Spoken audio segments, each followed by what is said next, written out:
I'm Daniel Benjamin. I'm the director of the Dickey Center and also am organizing a course this term entitled Epidemics in History. And this broadcast, this webinar, is a class within that course. So I'm delighted to welcome the students to the class and to anyone else who is joining us from the Dartmouth community and beyond. Tonight we're going to talk about the Ebola epidemic of 2014 and 15, and we will do so with an extraordinary pair of guests. First, we will have Dr. Martin Cetron, who is a member of the class of '81 at Dartmouth and Director of Global Migration and Quarantine at the Center for Disease Control, and he joins us from Atlanta. And we also have Rand Beers from the class of '64.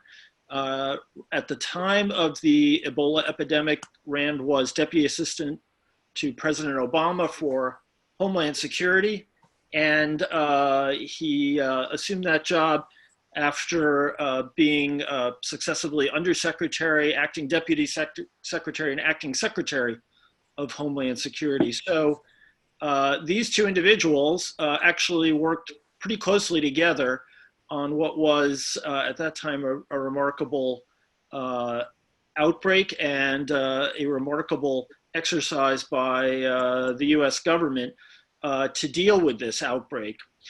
In addition to having worked together on that episode in 2014, 2015, these two gentlemen also have the distinction of being members of the Board of Visitors of the Dickey Center, so I'm really delighted to welcome them tonight. Hemorrhagic fevers have a particular horror, carry a particular horror for us, in part because of their depiction in popular culture.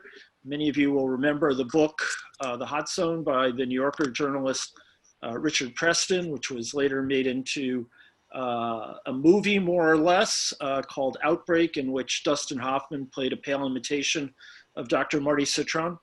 And because of the way it presents, because of the high level of lethality of the pathogen, the virus Ebola, it has really captured the imagination, at least back in the pre-COVID universe. So this was a moment of really great trepidation in the public, in the government, and really around the world. The epidemic cost, I believe, something like 11,000 lives and sickened many more. And in addition, there were initial estimates that if there weren't a dramatic intervention by the international community, that the number of cases could go as high as 1.4 million. Perhaps today that doesn't sound quite as dramatic to us, but put that number together with Ebola and it is one very, very scary prospect. So to review what happened with us, I'm going to first turn it over to Marty Cetron, who will walk us through the epidemic and the intervention, and he has some slides to share with us as well. So first of all, thank you, Marty. Thank you, Rand. Let me also just mention before I turn it over to you, one, we are recording. I think you heard that before. Two, after our speakers have completed their interventions, please submit your questions through the Q&A function on the bottom of your screen, which I have now launched. And when you do submit your question, please identify yourself by name and by affiliation, whether you're a student, faculty member, administrator, or a member of the Dartmouth community. So with that, first of all, Marty, it's wonderful to have you here. I know that you are running on fumes and have been extraordinarily busy. And so it's amazing and really gratifying to all of us that you have taken the time out to join us tonight. So why don't you walk us through this? Yeah, thanks, Dan. I really appreciate being here. I'm gonna share a screen and do a little bit of level setting with a couple of slides and hopefully just set the stage a little bit for the discussion to follow.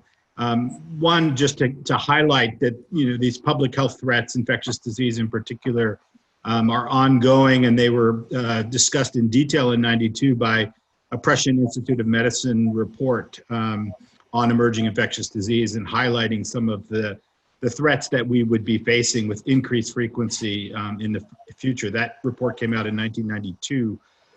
We're now 28 years or so later, and it couldn't have been more true. So just to give you a feel, and this is a bit of a dated slide now, but these emerging infectious disease threats can start really anywhere, and there are a number of risk factors which sort of contribute to the starting of them. But I will say that about 3/4 or so of all of the emerging infectious disease threats are ones that tend to jump the species barrier and go from animal to humans, and that interface has become increasingly important.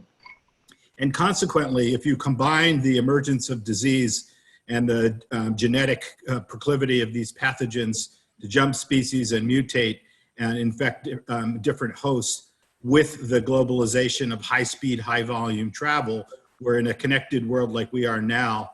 An isolated part of the world of emergence can essentially seed the globe through travelers in as little as 36 hours, with the extensive rate of speed of jet travel and the volume of global distribution. So that's the general reminder of the way this threat can both emerge and globalize. And as a consequence, there is a pillar of global health security that's been around at least the last decade or so, which is preparing the globe in every country on the globe to be able to detect, prevent, and respond. And we are only as safe as the weakest link in that chain in terms of emergence and spread. So that's the EID framework, if you will, and the speed with which things can happen. Today's seminar is really focusing on the Ebola outbreak of 2014-16. And in the discussion, we will look at the lessons that were observed, some of which were learned, and some of which remain to be fully cemented in that, and then talk about what that says for the COVID pandemic that we're living in right now. And so I just want to take you through a little bit about the pathogen. As Dan indicated in the opening, hemorrhagic fevers, of which Ebola is one of the quintessential, carries great fear, in part because of this crude case fatality rate in general for Ebola, particularly in the African setting of emergence, can be as high as 50 to 70%. We do realize that case fatality rates are both difficult to actually quantify, and that they're very much milieu or context dependent. So this intersection between the pathogen, the hosts that are affected, and the environment in which they are emerging, really in combination, all of those affects the lethality or the morbidity or the case fatality ratio. But this graph really highlights the challenge of seeing Ebola. And I will say, in contrast right now, just look at the 1918 pandemic, in which it had a 2% case fatality rate. But as a pandemic, the entire world was susceptible, and 2% of the entire world's population that gets infected creates a lot of lives lost. And of course, for something like Ebola, we don't really see those things spreading with that type of high-speed, high-volume transmission. So it's a combination of a pathogen's lethality and its ease of transmission and mode of spread, which create the casualty. By the epidemiologic week 47, which was late in 2014, you can see what the distribution of case counts. These circles represent the size of the numbers of cases, and the cumulative incidence in the darkening orange. And you can see that even well into that year, 6 to 9 months, we still had an epidemic that was raging quite strongly in all 3 West African countries. Early emergence in the spring of that year in Guinea. And by that time, the teams were responding. Actually, unbeknownst to many, this epidemic had already generalized across all these land borders in the Mana River area, and then moved by commerce and trade into urban areas and infected the capital cities of all three countries in West Africa. So what does an outbreak response look like? What are the major goals? They fall into three buckets. One, care for the sick.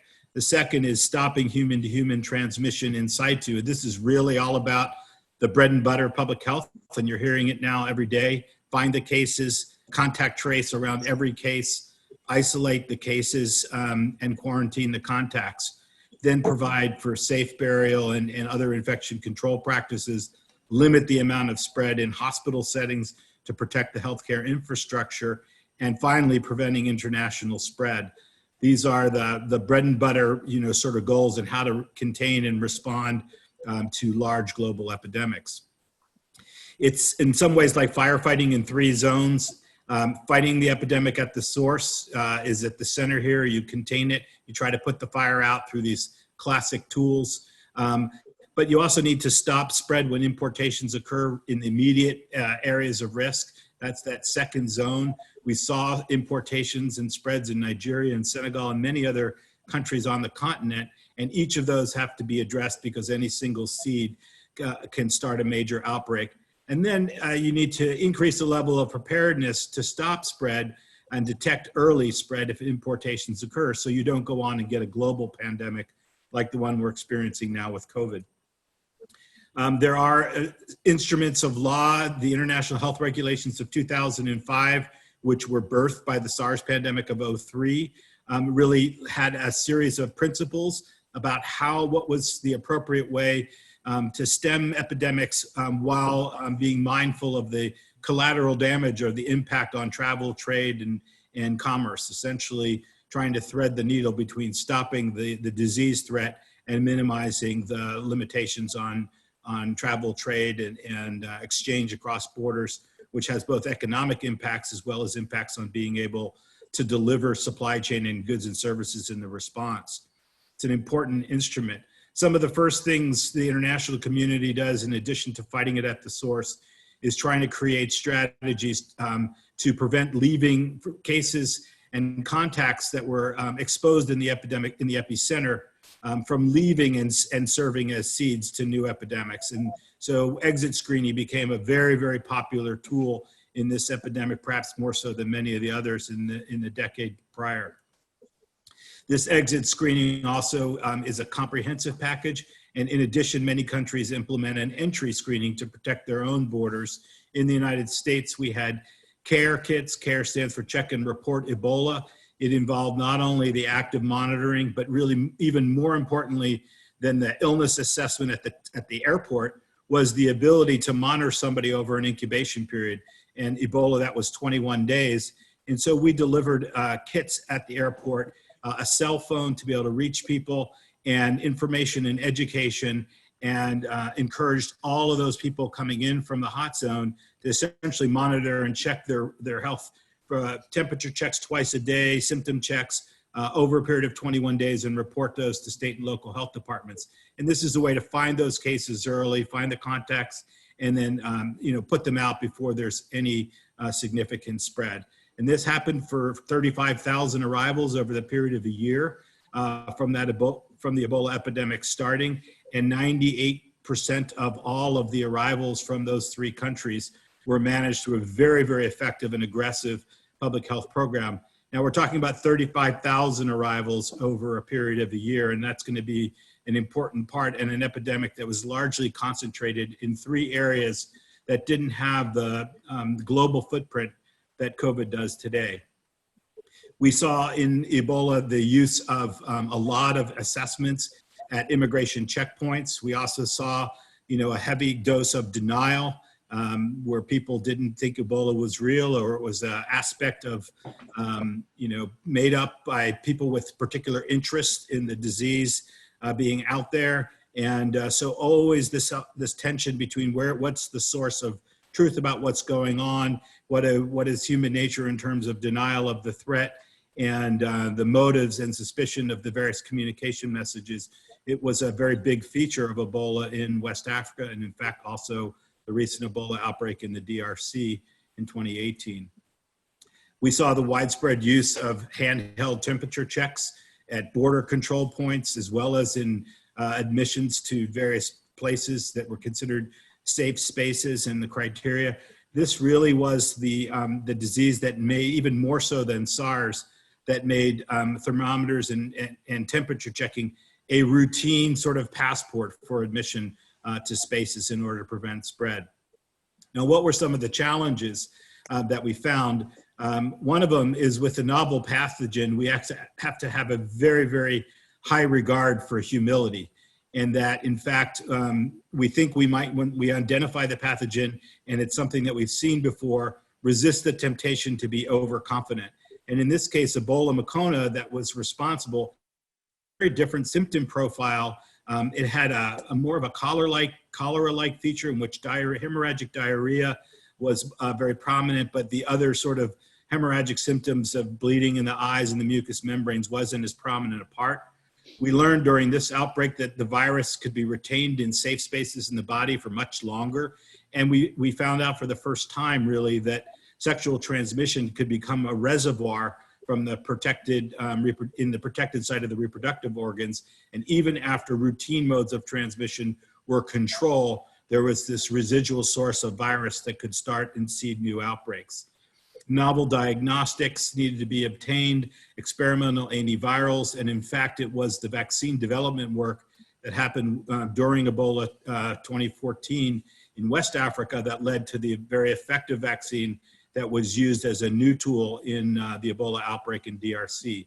We also realized that vulnerable hosts make up a big part of how the disease is expressed, highlighting again this concept of the holy trinity in infectious disease, the role of the pathogen, the role of the host, and very importantly, the milieu in which this is occurring.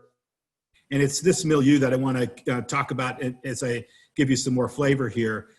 In this case, the Ebola outbreak had an unprecedented geographic scope. It was both urban and rural across very porous borders in a very highly mobile population. Most of that mobility was by foot and by land travel, by vehicle travel, as opposed to air or sea. There was a lack of health systems infrastructure. We were seeing this occur in post-conflict societies with extreme poverty. And because of both of those factors, a real bankruptcy of trust between institutions, between people, between rival parties, governments, and local authorities. And this bankruptcy of trust, as I'll highlight, is a very important part of these epidemics spreading. The other thing that we saw a lot of is the challenges of mass gatherings, the role of religion and religious pilgrimage in large gatherings in amplifying and creating super spreading events. The challenge of money, the gross national income per capita is shown here, and look at the stark contrast between the US and even Mexico with the three countries, Guinea, Sierra Leone, and Liberia, that were affected. And the issue of the urban slum, which played a tremendous role in rapidly spreading the Ebola virus during this epidemic with the involvement of urban centers. The challenge of weak public health infrastructure as well as weak healthcare infrastructure, a really critical lesson in overburdened systems, unpaid workers, insufficient numbers of beds, treatment centers, medical supplies, PPE. All of these things really constrain the ability to respond effectively and lead to a lot of collateral damage and other health consequences. People dying of preventable diseases, vaccine preventable diseases, malaria, and other things, simply because of the casualties of a broken healthcare infrastructure with shortages of PPE. Here's the rewash site for gloves and boots in an Ebola treatment center. The very difficult concept of leaving insufficient beds and also Ebola orphans that are tended to when parents die from the epidemic. Finally, the healthcare systems, in terms of both healthcare spending, the number of physicians and healthcare workers per capita population is illustrated in this graph. Often these epidemics affect healthcare personnel in a disproportionate way and have this confounding effect that when the healthcare workers get sick and they're on the front lines, there's a real inability to continue to treat and care and contain the epidemic. So here's just an example again, US, Mexico, doctors per 1,000 population compared to the 3 countries affected. And it's easy to break a healthcare delivery system and a healthcare worker supply chain in an epidemic that has a lot of spread in a hospital setting. The containment strategy, what do you do with dead bodies? And in Ebola, dead bodies are highly infectious.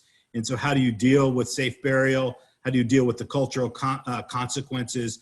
All the mortuary and sort of morgue issues around safe burial and decontamination were really highlighted in the scope and magnitude of this epidemic, with a disease that is more contagious in death than it is during the time when patients are alive. And then battling Ebola with respect to trying to decontaminate the folks, and coming in hazmat suits into villages and communities that are at risk for death. Sometimes the responders are perceived as spreading the disease through this means rather than trying to control it. It erodes trust. I highlighted the issue of safe burials, and again, talking about this bankruptcy of trust, the factors that were in play: war and civil conflict, strong psychosocial denial about what the disease is, illiteracy and low levels of education, which make education extremely challenging, and it's an important tool in controlling them. The cultural insensitivity that may occur when an international community responds without respect for traditions and practices within the culture. Epidemics of disease are often go hand in hand with epidemics of fear and stigma and fractured social contracts. Very difficult to control epidemics without caring, without providing care. And if the care is not there, the perception is the people from the outside are exploiting the epidemic simply to control and protect themselves, but not take care of the people involved. So there are many examples of this epidemic in which there was the perception that the social contract was broken with the victims in leaving people or not responding or incapacitated 911 systems or ambulances to take away dead bodies. And these are just some photos of what happens when you see that level of abandonment, and it fractures the trust, where people are taken away to isolation or Ebola treatment units forcibly and against their will as a containment effort without respect to those kinds of things. We see anger often and protest as the masks of that fear, and a lot of resistance pops up because of this tension. This was really prominent. I'm going to show you a few pictures here of this epidemic in which there's armed people attacking Liberia Ebola clinics. They were freeing patients from the clinic. The government response often used armed military forces to use force to protect against these types of activities. And these type of encounters between armed military and the population, vulnerable populations at risk. Here is in a West Point slum area in Liberia that led to a lot of clashes in a quarantine center. And these exacerbate the distrust and the inability to control epidemics. And more pictures, because this was a very, very prominent contemporary feature of this epidemic, and even a subsequent epidemic in the DRC, this lack of trust and this pitting of use of violence for containment and control that gets out of hand and makes the epidemic really, really difficult.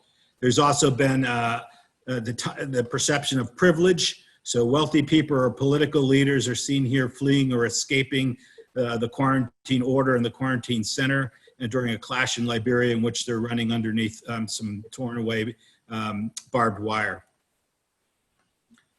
And finally, what happens when you institute lockdowns? We saw this extensively in West Africa, where streets were empty. This was Sierra Leone during a lockdown, and a bunch of workers going door to door to try to educate, hand out soap, and explain why it was important for everyone to stay home, and the use of stay home orders and lockdowns as a means of control.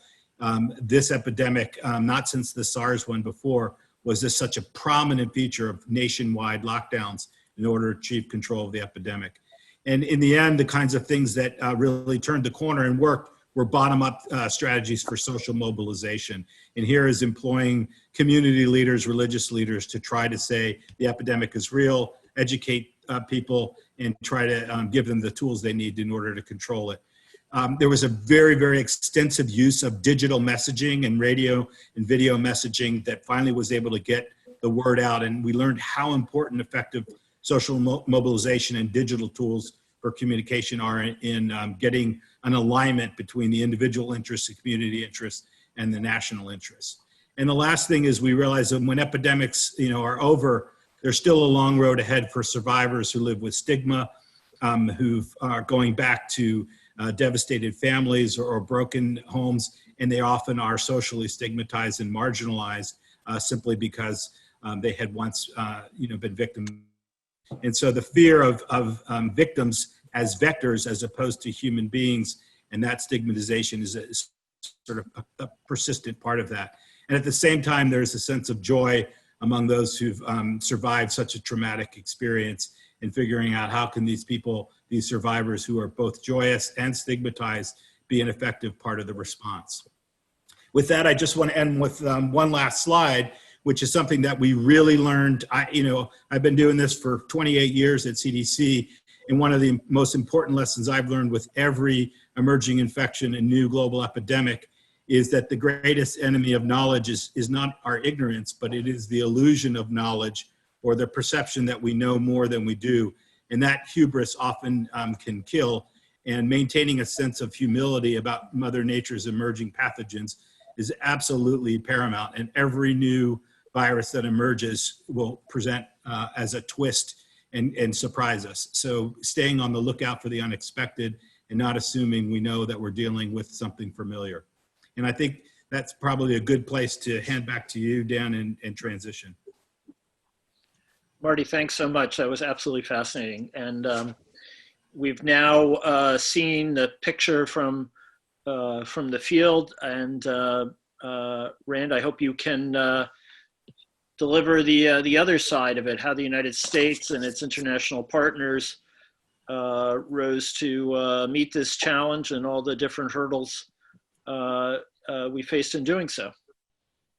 Over to you. Thank you, Dan, and thank you, Marty, for an excellent introduction.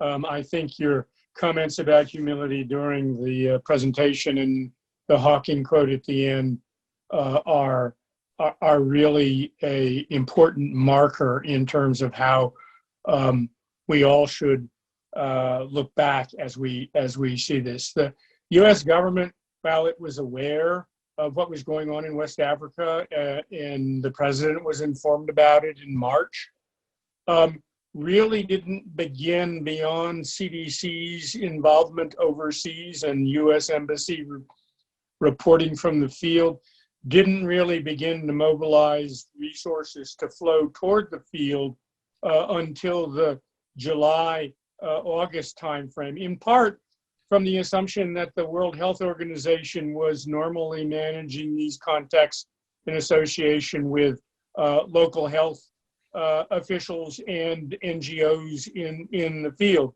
along with CDC presence overseas.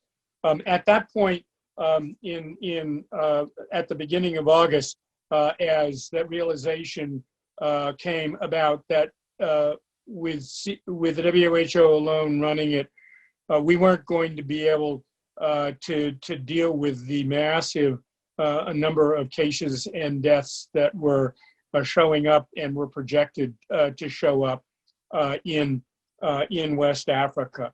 And at that particular point in time, the USAID and the Department of Defense began to be involved more in this, and the first AID team, disaster assistance response team, was sent to the field at the beginning of August, and DoD resources didn't even begin to flow until later that month.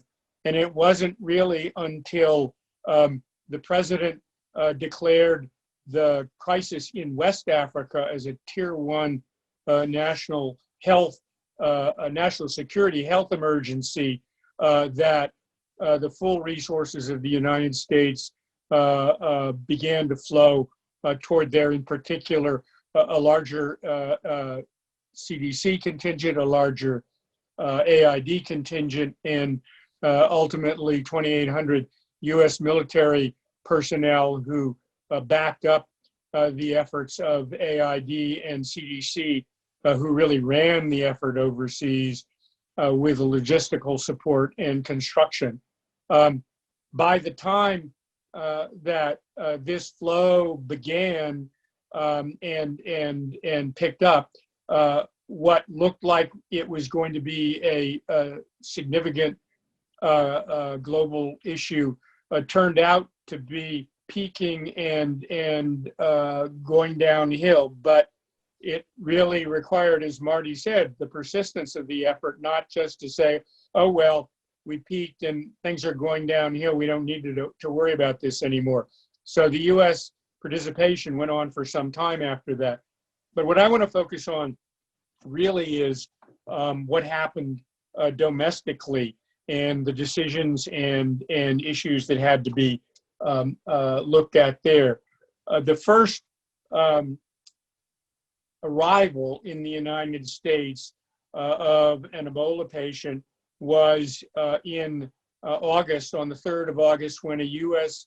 Healthcare worker for Samaritan's Purse, an NGO, a health NGO, was flown back to the United States in a special aircraft and put in the hospital, Emory Hospital at Atlanta, close to CDC.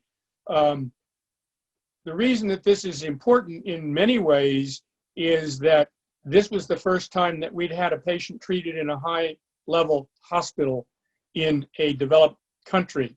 And the lessons that were learned out of that particular case and a co-worker who came shortly thereafter were enormously valuable in treatment in the field in terms of the realization of how much fluids and in particular potassium provided some kind of therapeutic care to patients in the field, and became an essential part of this.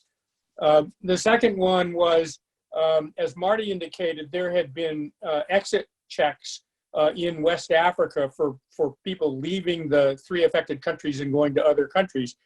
When the African Leaders Summit was organized here in the United States for mid-August, it led to an additional level of concern and care in terms of what would the participants, particularly from those 3 countries, mean to the potential entry of Ebola to the United States in a less contained environment than taking a patient directly from West Africa on a plane that landed and drove to the hospital immediately.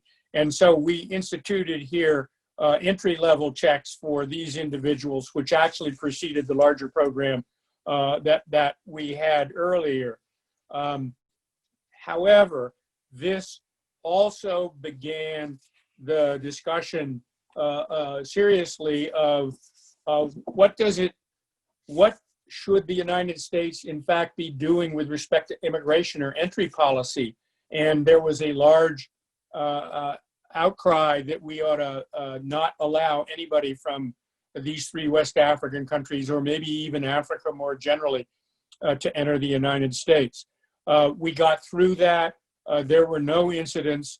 People were prepared, but let's be clear, nobody was prepared at the same level as when Thomas Duncan showed up in Dallas and on the 29th of September tested positive, having arrived asymptomatically, tested positive for the Ebola virus. It led to a great deal of media attention and panic. I taught 2 courses at Dartmouth in 2016 and 2017, where I used Ebola as a case study. And I asked the students, how many of you remember the day that Duncan turned up positive and all of the media flare? And every single student in the class remembered that day and the level of fear that it evoked more broadly in the country. So that led to a much heavier focus on domestic policy as opposed to the international response. The first decision was to say, no, we are not going to do a immigration clampdown and prevent anybody from the three countries or more broadly from Africa entering the United States. The president was very clear about that. He said, if we don't deal with West Africa, we will not be safe in the United States for as long as West Africa persists.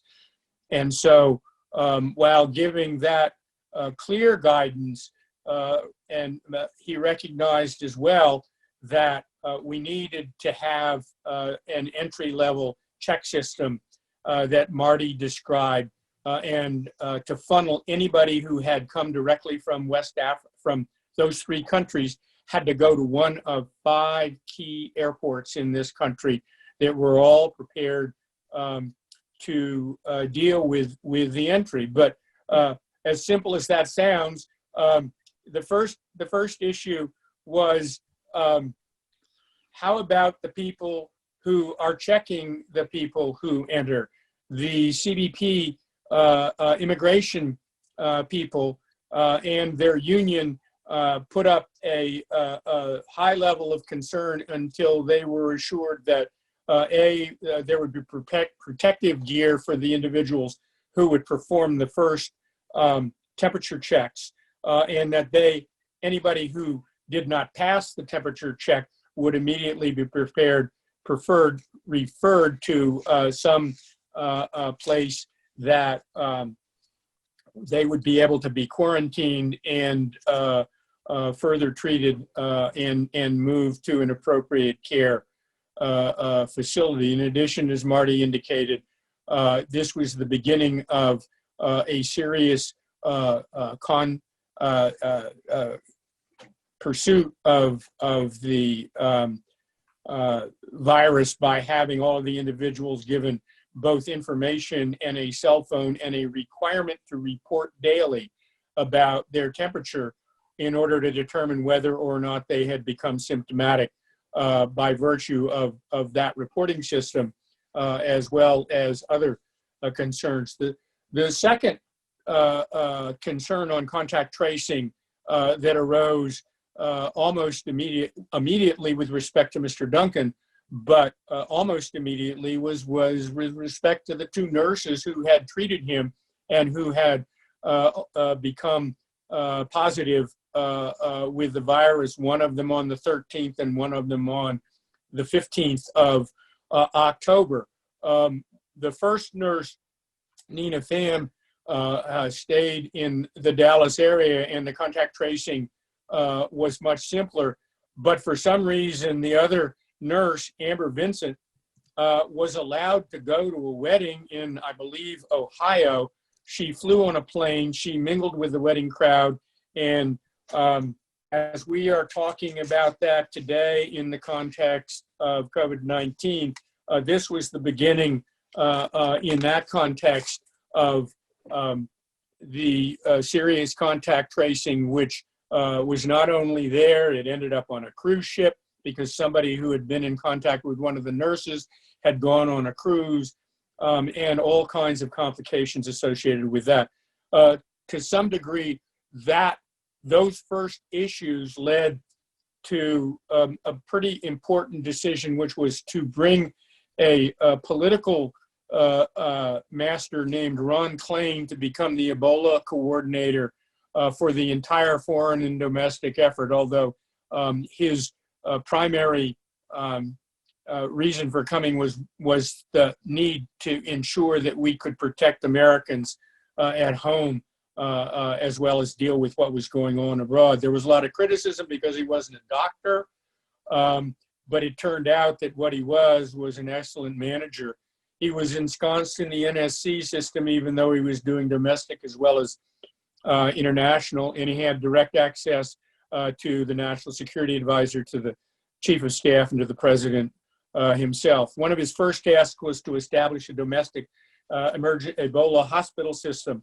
We had 3 hospitals that were operating at that point who had treated patients who had come back from West Africa. Emory, the University of Nebraska, and the National Institutes of Health. Within several days, the effort enlarged to figure out how we can't have everybody come there if we really have a spread of this disease within the country, and we're going to have a national system. So there were a number of hospitals which were identified initially as treatment centers, with the idea that there would be a treatment center within 2 hours of every citizen in the country, or at least almost all citizens in the country. And then protocols at lower level systems to both be able to test before you move them on, and to be able to know what to do in terms of symptomology in order to send them on to hospitals, and to create a lab system that could produce results in 4 to 6 hours rather than the 24 hours. The third issue that had to be dealt with was how are we going to pay for all of this, because the hospital system and particularly the requirements to be able to treat Ebola patients was going to be taxing on the existing system. And so in the latter part of October, a emergency supplemental was put forward, which was finally submitted to Congress in mid-November and finally passed in mid-December. The next issue that had to be dealt with was risk communication. And here, while there had been reporting from West Africa, it became vitally important that health experts began explaining to people in the country what Ebola was, how it was treated, and what precautions people ought to be aware about. The head of CDC at the time, Tom Frieden, was one of those. The now famous, again, Anthony Fauci from the National Institute of Health was another of those experts who made the rounds on a regular basis on the networks and other kinds of social media to make sure that the word got out. But it is also true that Ron instituted a number of regular meetings in the White House for President Obama to update him on both the domestic and the international system. And after each one of those meetings, Ron spoke to the press in, not Ron, the president spoke to the press in outreach to allow the president to make clear to the American public about what was being done and what he was doing. The next issue was domestic incident response. And if we were unprepared, no matter how prepared we thought we were, the Duncan incident in Dallas proved that we weren't prepared. The hospital wasn't prepared, the mayor wasn't prepared, the county executive wasn't prepared, and the state wasn't prepared. But they were all trying to decide what they should do and how they should do it. And it became clear that while the federal government did not end up intervening in the Dallas situation, despite having offered assistance and sending a CDC expert there to be an advisor, it became clear that we were going to have to come up with a better system and a better protocol for when the federal government should exercise its authority and when the state should exercise its authority in what is traditionally a local situation with public health. That got tested not too long down the road, because on the 23rd of October, a doctor who had come back asymptomatically from West Africa, Craig Spencer, turned up through contact tracing to be symptomatic and was immediately rushed to Bellevue Hospital in New York City. And the good news here, if there is good news for any of these, is that the contact tracing began immediately and effectively, that Bellevue was prepared to deal with it, and Bellevue was plugged in to the federal system as well, so that all of that went well in terms of Spencer's quick recovery. So as Marty may have said, we had 6 patients treated here who came back from West Africa.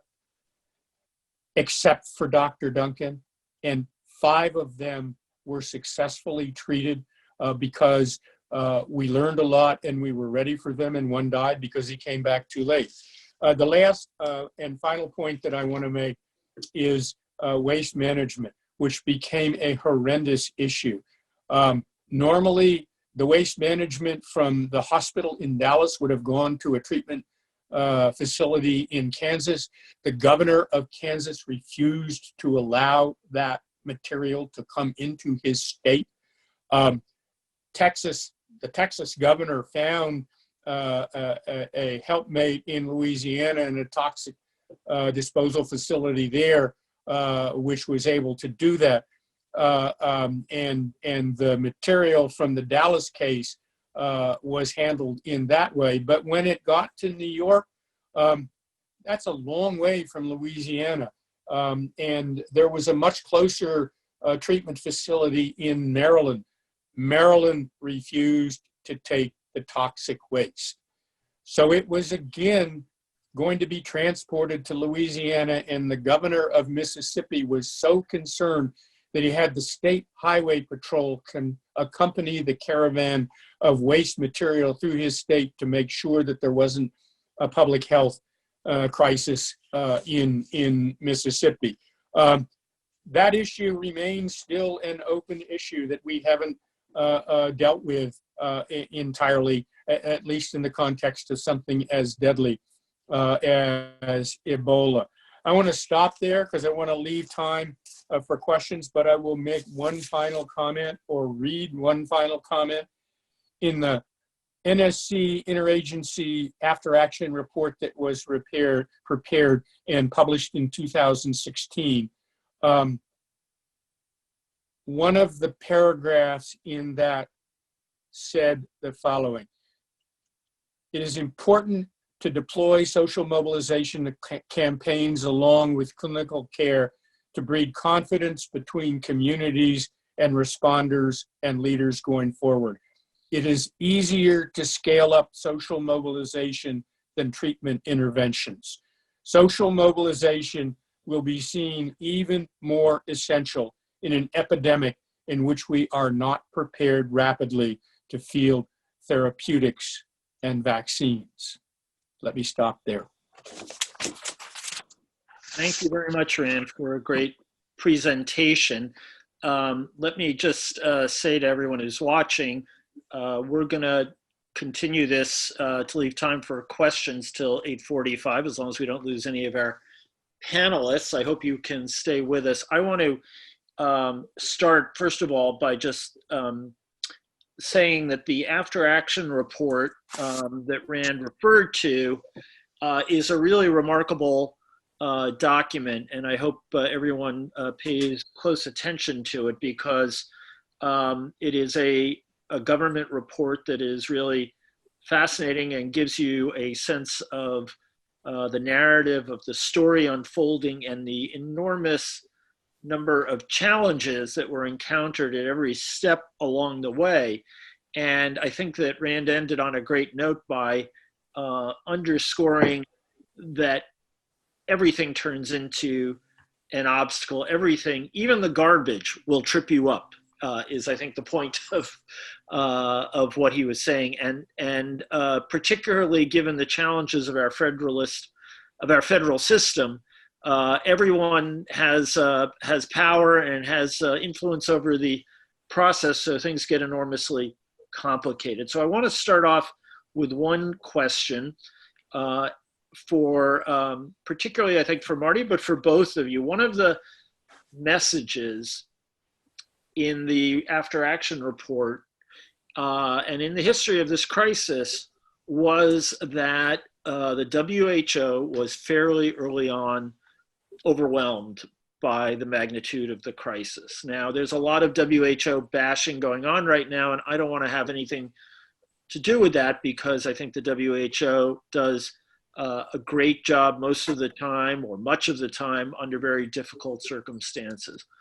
But I wonder if one of the key messages that links 2014 and 2020 is that the global infrastructure for dealing with epidemics and pandemics like this is simply woefully inadequate, has not been invested sufficiently by the sovereign nations that are the WHO's members. And I guess just to put a point on it, should we resign ourselves to the likelihood that it will be individual governments that ultimately have to go into the breach? Or can we imagine doing this better and actually building the global infrastructure, the multilateral infrastructure that would be equal to some of these challenges? Marty, do you want to start off with that? Sure. You can hear me okay? Yep. Great. So I would say that, again, having done this for multiple global epidemics over decades, what I unfortunately see repeatedly is there are more lessons observed than learned. And there's a tremendous post-epidemic amnesia and complacency when it comes to investing in the global health security kind of agenda. That is prevention in addition to tools for detection and response. It just seems like once we get through it, it's, wow, we're glad that's over, and don't have patience for the continued investment to really take these observed lessons, which I think that we've highlighted here have been many, which really are still persistent as we deal with the next threat. And there's no guarantee that the subsequent threats will be easier to deal with. In fact, quite likely, they'll be more challenging, as we're seeing now with COVID, with the kind of a pandemic as opposed to a regional epidemic. And I would say that there's something about our human nature, that amnesia seems to be built in. If we don't prioritize the investment in peacetime, we won't be better prepared when we actually have to face it. And I think that magnitude of the struggle and the post-consequence economic and psychological damage is probably the issue that will drive more serious investments in long-term preparedness. And I don't think it's simply, will state parties fill in the void any more than this issue that we see playing out right now is the federal government versus the state governments versus local governments. Pandemic preparedness and combating infectious disease threats of Mother Nature with the advantage that these pathogens have in terms of numbers. It's really our brains against their numbers, and our brains have to be matched with the seriousness of our investments in infrastructure. And we have to actually be committed to following that through in the post-consequence or in the peacetime if we're going to make progress. And it's not, should the locals be prepared, or should it be a state responsibility, or should it be a national responsibility, or should it be a global or a WHO responsibility? The only way to deal with these issues is it's a whole of society, it's a planetary responsibility. And that's a tough lesson to learn in terms of governance. There's a really important role for everybody to play in this. And I hope that this COVID pandemic is the kind of shot in the arm that we really need to take these global threats, health security threats, extremely seriously. Rand, did you want to add anything to that? Just to simply say, we have a hard enough time being prepared nationally, and we are not unique in that regard. So it's not surprising that it is more difficult internationally, but the dialogue has to continue, and the WHO represents a locus for that dialogue. Okay, let me put a student's question to you. I think this one's more for you, Marty. Can you describe the differences in trying to contain Ebola and prevent its entry into the U.S. and COVID and coronavirus? Sure. So that's a great question. I think we started in January with COVID virus preparedness by going back to the Ebola playbook that worked so well for the 35,000 arrivals in a regional focus, 3 relatively small countries with 35,000 annual arrivals. We tried to scale that, so instead of 5 ports of entry, it quickly became 11 and 13 ports of entry that we needed to funnel. We had a very concentrated focus on China early on when the epicenter was in Wuhan and Hubei province, and then other places in China. And the issue was really, there were 2 issues at play that really were fundamentally different. One is the scale. China arrivals at the beginning were 22,000 a day. Ebola West Africa was 35,000 a year. So the scale was enormous, and we had to deal with that issue.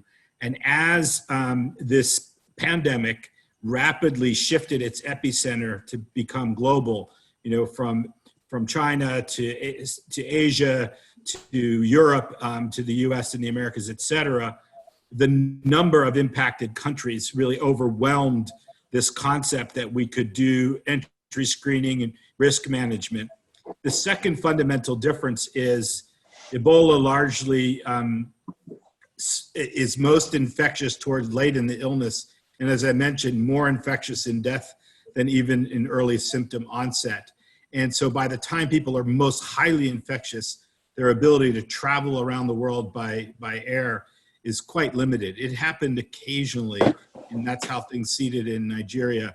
But basically contagiousness generally started at symptom onset, and it became worse over the course of illness when patients are debilitated.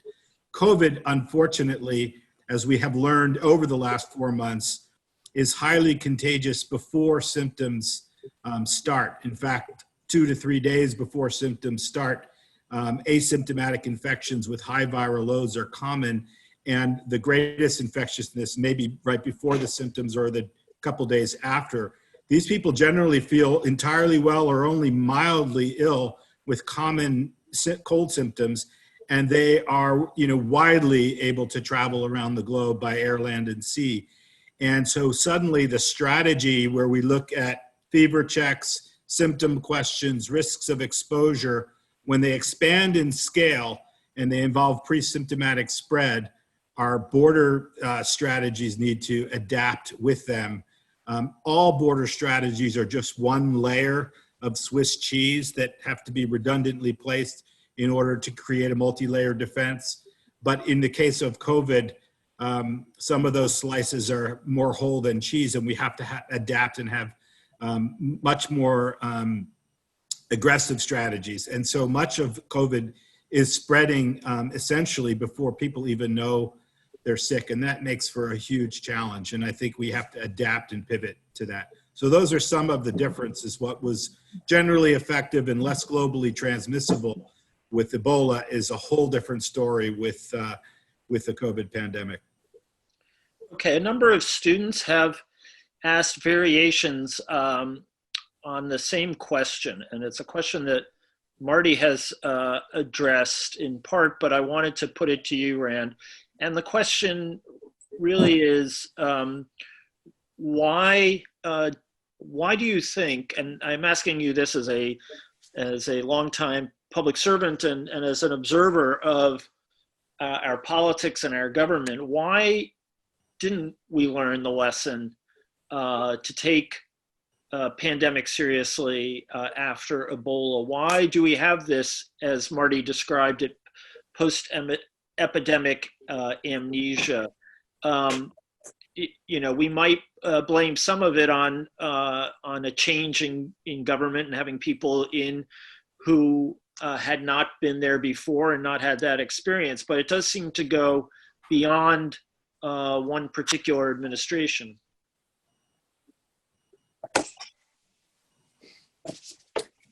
Dan, I think part of the reason that this happens and why we don't learn those lessons is that in the first instance, and we talked about this in an earlier question,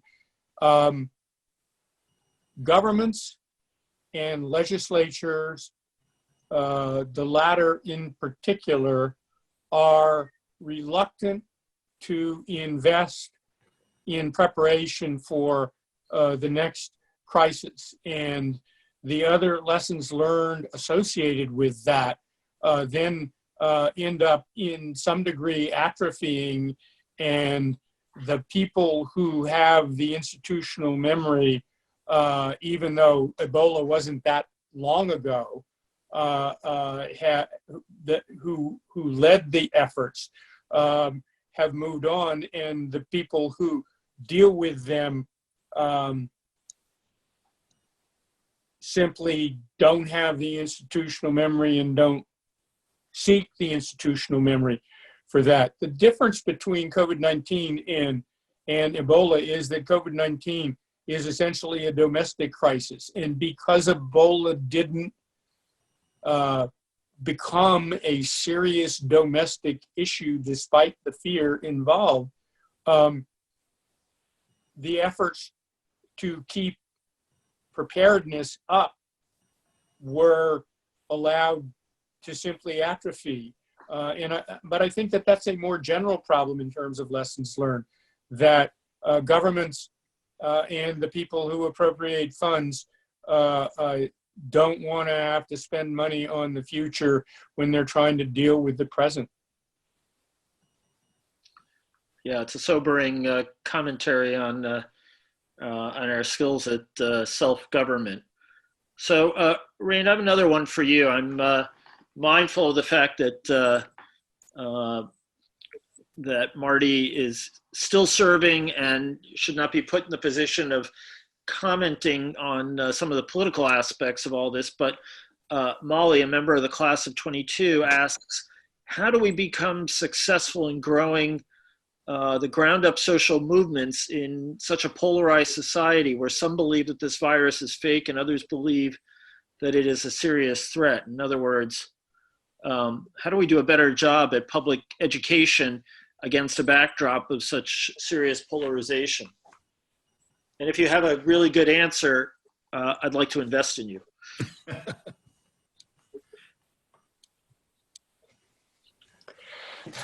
I have an answer. I don't think you want to invest in it. The first, I think, important thing to remember is if there isn't reasonably unified leadership on what you're trying to achieve, backed up by expert scientific opinion, it becomes much more difficult to create the degree of social mobilization that's necessary to deal with these kinds of issues. Having said that, and taking note of the resistance that there has been to the degree of the requirement for social mobilization to be widespread, I do think it is fair to say that we still have a somewhere in the 60 to 70% range of people who believe that the social mobilization necessary to deal with COVID-19 is the appropriate approach. The other side of that, of course, is to some degree, the news is much more interesting about the protesters than it is about the people who are wearing the masks and practicing social distancing. I'm sitting here in this house in rural Virginia because my doctor's son does not want me to be in Washington, D.C. So you can do it, but there has to be uniform sense from the top that this is what needs to be done. Dan, I'm going to stay out of the political fray, but I would venture just a couple of thoughts that I think are apolitical in this. And one of them, both of them in some ways have to do with maybe how our brain works.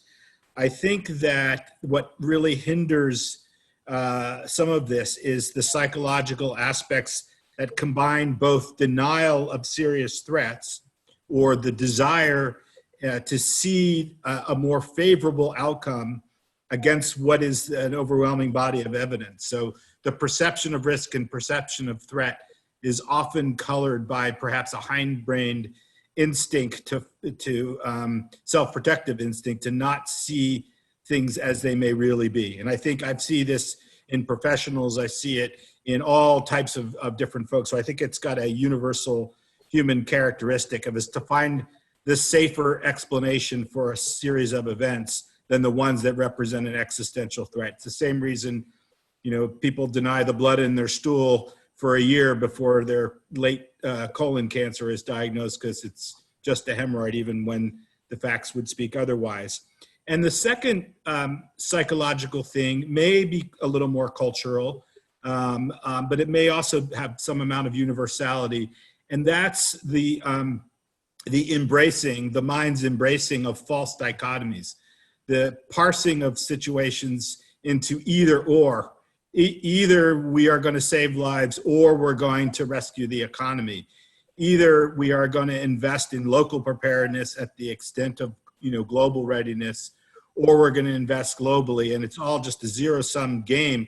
These are false dichotomies which maybe are extremely common across the globe, certainly in some societies more so than others, but the inability to hold the both and of an experience where both sides of a divisive point of view can actually be true, and be able to find solutions that thread the needle of both and, I think are a big part of the change. So there's this bias toward the denial. There's also a strong bias, psychological bias, that my son, who's studying cognitive psychology, reminds me of all the time, that people, have, they see things the way their prior experience or their biases are wired, and they're looking for affirmative evidence and confirmatory bias rather than the reality that's constructed in front of them. Both those things really are challenging. And so the challenge of leadership is to lead people into the difficult space that may contradict their brain's desire to filter the experience. I think that plays a big role in trying to sort of find sides in a divisive narrative rather than holding the whole. And of course, we know the obvious, which is if we don't work collectively and across these lines, the threat takes over and it creates those clashes, this cognitive dissonance that you see when you see the victims and the spreaders, the folks that are well and want to protect their space by victimizing and stigmatizing the victims as vectors. None of that really works. All of that degrades the ability for the epidemic to end quickly, and yet that so often is the reductionist human nature. And I think that's the challenge. How do we rise above both our brain's limitations and how do we inspire some type of collective solution with strong leadership? So those were both great answers. Marty, just a very brief question, because I've heard you say this before, but I'm guessing most of the people who are watching haven't. Although we are fascinated by the stories of the protesters and those who are making prominent shows of their defiance of the social distancing, in fact, people in your world think that the United States has actually done a pretty effective job on social distancing thus far. Isn't that correct? So I would say, again, this is one of those things where where do you focus the attention and how do you weigh the voices?